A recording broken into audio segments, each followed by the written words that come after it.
সহিংসতা রুখবো, নিরাপত্তা করব। নারী ও কন্যার প্রতি সহিংসতা বন্ধে ঐক্যবদ্ধ হই। ডিজিটাল নিরাপত্তা নিশ্চিত করব। নারী ও কন্যার প্রতি সহিংসতা বন্ধে ঐক্যবদ্ধ হই।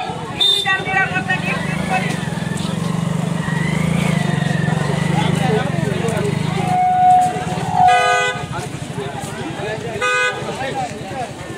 নারী নির্যাতন প্রতিরোধ পক্ষ,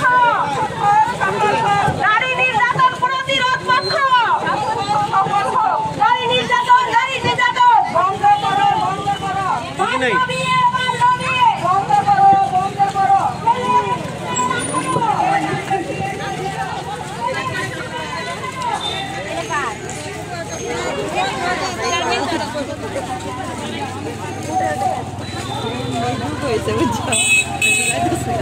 দৈনিক মাটি ও মানুষ, আমরা কোনো ব্যক্তি বা দলের নই, আমরা মাটি ও মানুষের কথা বলি।